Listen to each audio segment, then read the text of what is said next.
Hi everyone!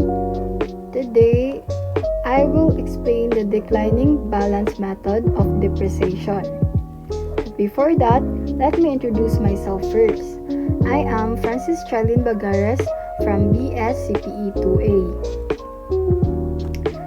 So, depreciation is, imagine, your motor or phone losing value every year. That's depreciation. So, let's start.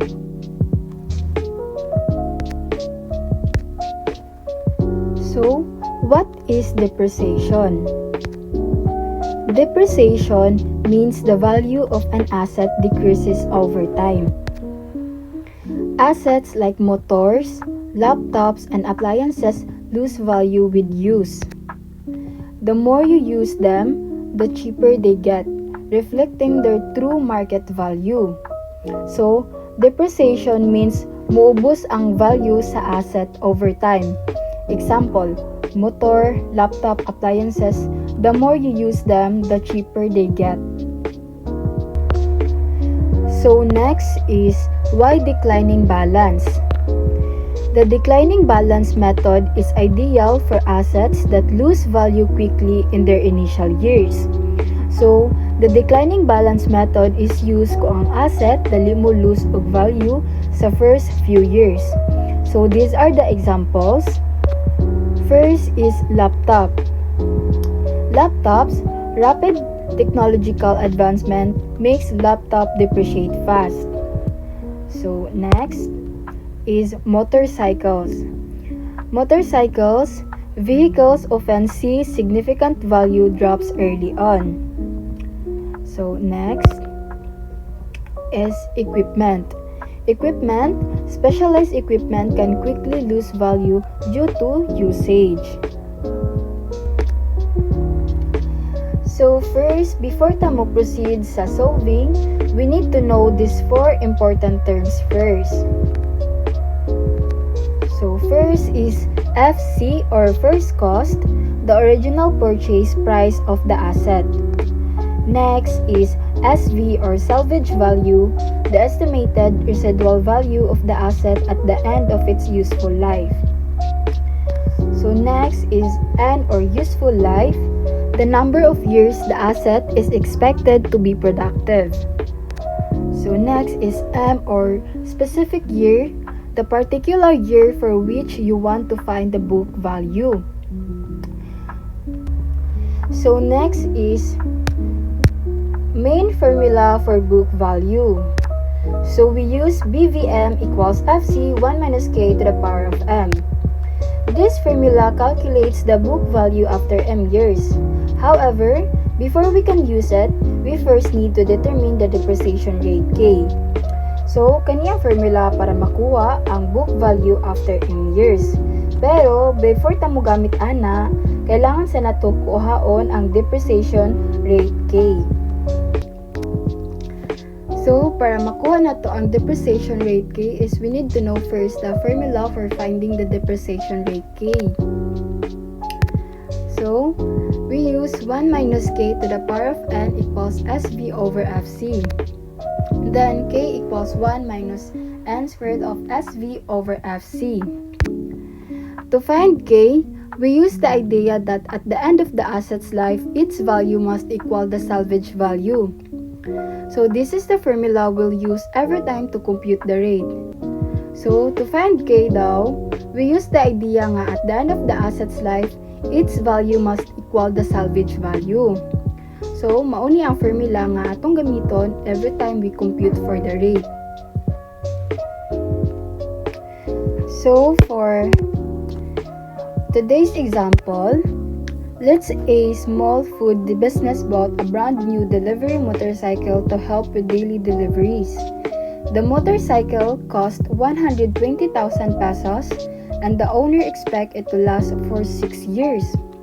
After 6 years, the motorcycle can still be sold as second-hand or scrap for about 12,000 pesos.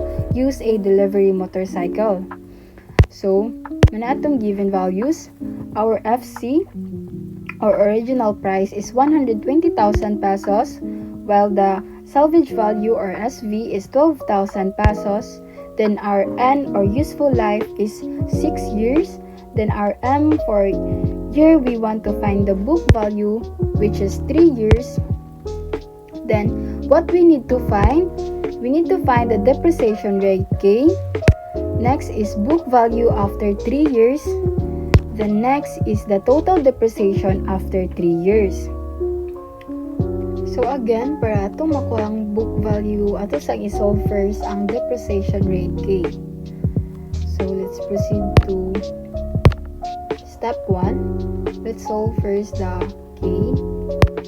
So we have formula 1 minus K to the power of 6 equals 12,000 over 120,000. So for step 1, we solve for K with 1 minus K to the power of 6, where 6 is the M value, then equals 12,000 over 120,000.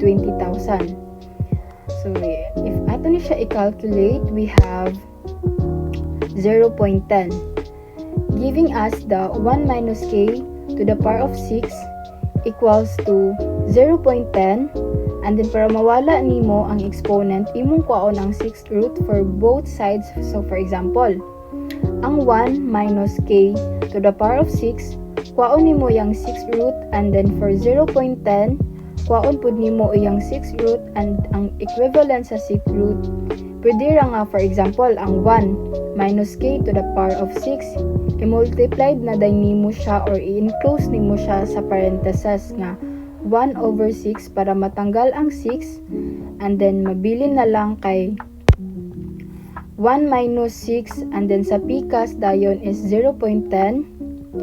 Imo dayon siyang butngan og exponent nga 1 over 6, and then mauna dayon na ang 0.10 over 6, and then ang 0.10 over 6 is equivalent to 0.681. So if ato na siyang i-calculate, and then for the final round, instead nga 1 imong i-transpose dadto sa right side, which is sa side sa 0.681, imong buhaton is ang K na lang atong i-transfer dadto sa pikas. Make it ito positive kay di ba ma-negative K man na. So mahimo siyang positive K once nga ibalhin nimo siya sa 0.681 nga side, and then ang 0.681 ibalhin nimo siya sa side nga naa ang K, which is sa left side abay siya sa 1. So mahimo siyang, instead nga from positive, mahimo siyang negative. So mahimo na din na siyang equals to 1 minus 0.681. And then if ato siyang i-calculate, we have 0.319 or 31.9%. So our depreciation rate is 31.9%, meaning kada tuig mawala ang 31.9% sa remaining value sa motor. So since man na naman taog solve or nakuha na nato ang K, proceed na punta sa step 2, which is ang pag-solve sa atong book value. Then again, atong formula is BVM equals FC 1 minus K to the power of M. Then atong i-input ang matong mga given.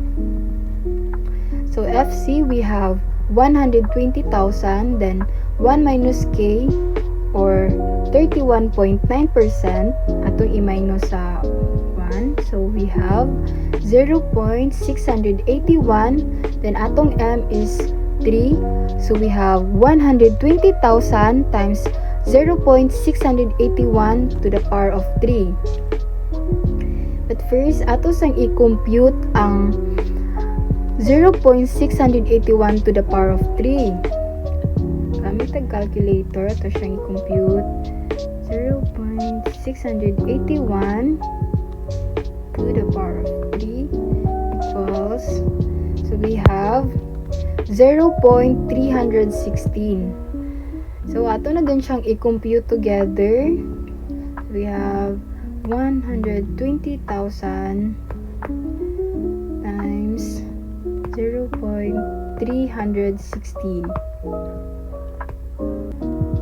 So, the total of 37,920 pesos. So, after 3 years, ang value sa motor kay 37,920 pesos na lang. So, proceed na punta sa step 3, which is pag-solve sa total depreciation after 3 years.